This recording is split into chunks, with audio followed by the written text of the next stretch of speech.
bajarganimni ko'rib chiqamiz. Demak, 31 ta shart yozilgan papkani ochib olamiz. Mm, 31 ta shartni mana ochib oldik. Xo'p, bu yerda birinchisidan boshlaymiz. Geografik koordinatalar. Tanlangan mamlakatning geografik koordinatalarini chizish. Men o'zimga berilgan mamlakatni, ya'ni Fransiyaning geografik koordinatalarini chizib, ularni uning mintaqaviy joylashuvini va uning u haqdagi barcha ma'lumotlarni o'zimning o'z Facebook sahifamga joylab borganman. Demak, buni plyus qilamiz. Keyingisi jahon mintaqalari. 24 ta global mintaqani tushuntirish. Buni esa 24 ta mintaqani ham Facebook sahifamizga tushuntirgan videomizni joylaganmiz. Buni ham demak plyus qilaversak bo'ladi. Keyingisi G20 xaritasi. Bunda G20 mamlakatlarini A3 karton qog'oziga 6 ta mezon asosida chizib joylash edi. Buni ham ancha oldin qilib bo'lganmiz. Mana dunyoning shu G20 mamlakatini chizgan xaritamizni mana rasmi ham shu yerda turibdi. Mana ko'rishingiz mumkin. Buni video shaklida yozib tushuntirib Facebookga joylaganmiz. Xo'p, keyingisi muomala bayoni. Nobel mukofoti nuqtai nazaridan asoslangan qatnomasini ishlab chiqarish. Xo'p, bunda ham mana xo'p, bu yerda ko'rishingiz mumkin.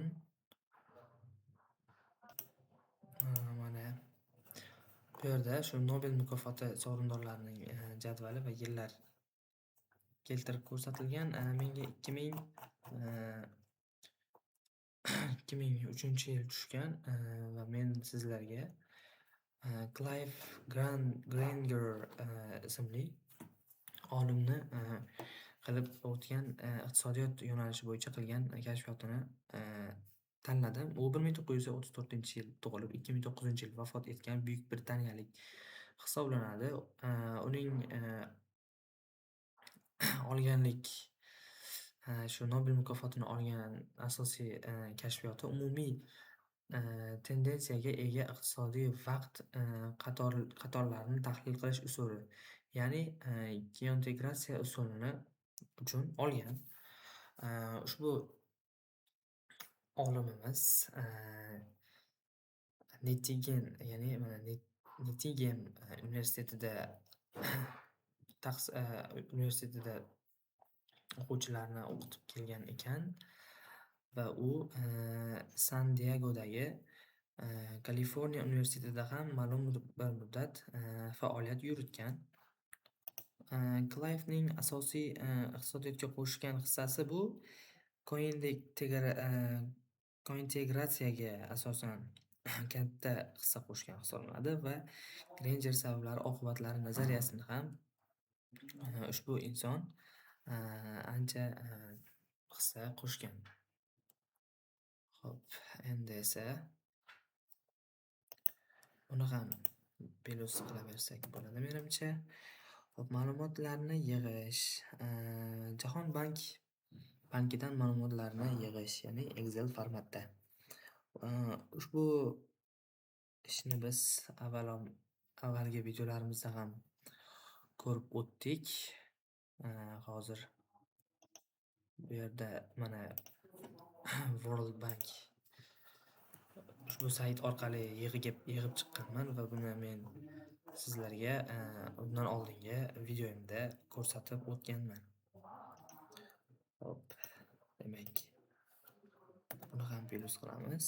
Endi esa bularni Excel ma'lumotlarini stataga import qilish. Buni ham albatta import qilishni ko'rib chiqdik. Mana ushbu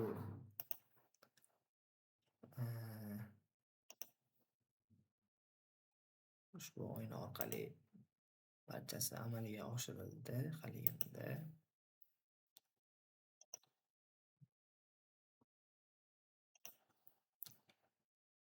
Stata 17 dasturimizda mana bu yerdan import qilishni haliganda videomizda tushuntirib o'tdim. Hop, demak buni ham plus qilamiz. Keyingisi esa statada fayllarni, do fayllarni, blok fayllarni yaratish. Va buni ham ko'rib chiqdik. Buni ham ko'rib o'tirishimiz shart emas. Ma'lumotlarni tahlil qilish. Tavsiflovchi statistikalar, koreyslar, past baholash, marginal ta'sirlarni o'tkazish. Buni ham barcha buyruqlarni berish orqali ma'lumotlarni ko'rib chiqdik. Word tilida yozish va natijalarni ko'rib chiqishga keladigan bo'lsak, mana buni ham Word shaklida yozib chiqqanmiz. Ko'rib turganingizdek, abstrakt mavzuda mana Fransiyaning GEL kodi mana F6 F4 H1 052 ekan. Buni demak Word tilida yozuv natijalari, buni ham ko'rib chiqdik. GEL kodi bilan hozir sizlarni tanishtirdim. Hop, ushbu usul ham ko'rib turgan faylingizda mana qilingan, mana tayyor. Bizda mana variable label, ya'ni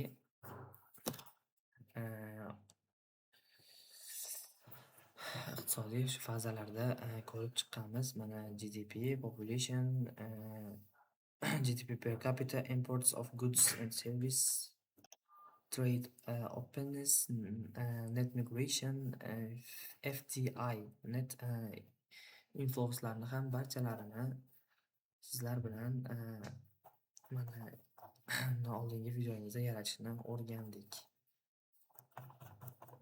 Mana bu yerda shu Word tayyorlagan Word dasturimizni bemalol ko'rib chiqishingiz mumkin. Bu yerda turli xil grafiklar va tablelar mavjud. Mana oxirida decision qismi ham alohida qilib yaratilgan. Mana ko'rib turganingizdek, ularni barchasini table list, figura list kabi oxirida tahlil qilib qo'yganmiz. Hop, keyingi shartimiz bizda, hop, buni ham ko'rib o'tdik. Qog'ozni Spinner Focus formatda, hozir ko'rgan formatingizni ham shu Scopus formatga olib o'tishni oldingi videomizda ham o'rgangan edik. Endi esa bizda elektron pochta, universitet tomonidan elektron pochta. Mana elektron pochtani o'zimning shu Word faylimga ham joylab qo'yganman. Mana Azamjonov pochta manzilim. Hop, buni ham plus qilamiz. Orsidda ID ro'yxatdan o'tish. Orsidda men mana hop, mana bu yerda men tayyor akkauntimda turibman. Mana bu yerdan Orsid akkaunt, ya'ni ID profilim borligini bilib olsangiz bo'lar edi. Demak, buni ham plus qilamiz. Keyingisi ResearchGate. ResearchGate'ni biz gruppadoshlarimiz bilan birgalikda qilib chiqqanmiz. Va 4 ta distriksiyani ham birgalikda ko'rganmiz. Demak, bularni ham plus qila olamiz. 5 ta maqolani yuklab olish. Hop, 5 ta maqola mana bu yerda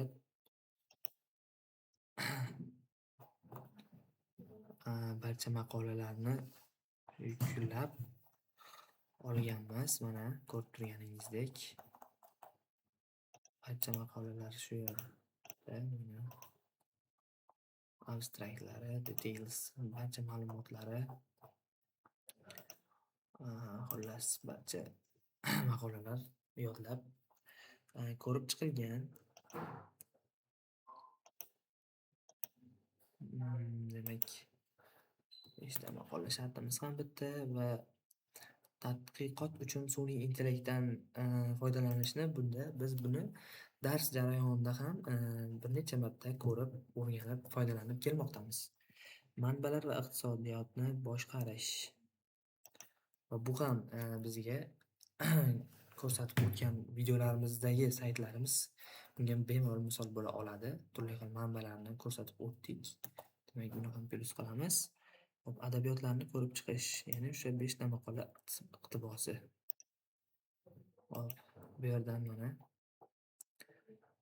economics, adabiyotlar mana ko'rib turganingizdek Wave all qilsak bo'ladi. Hammasi chiqib keladi bu yerda mana. Istalgan tilda, istalgan mamlakatni kitoblari chiqib keldi iqtisodiyotga bog'liq. Demak, endi esa hop, buni ham plyus qilamiz. PowerPointda PPT tayyorlash. Buni bir nechta slaydlar tayyorlaganmiz va demak bu ham plyus qilamiz. Va grammatika va plagentlarini ham tekshirib chiqqanmiz. Okey. Keyingisi ekran yozuvi, Ocam yoki Bandicam yordamida yozish ishlari. Bundan oldingi bir nechta Facebook'ga joylangan videolarimizda ham shu Ocam dasturidan foydalanganmiz. Demak, bu ham plyus qilinadi. Facebook account asosan videolarimizni Facebook va Link kabi platformalarga joylab boramiz. Demak, har ikkisini ham plyus qilsak bo'ladi. Taqdimotni ResearchGate'ga yuklash. Bunga keladigan bo'lsak, taqdimotlarimizni tayyorlab qo'ydik.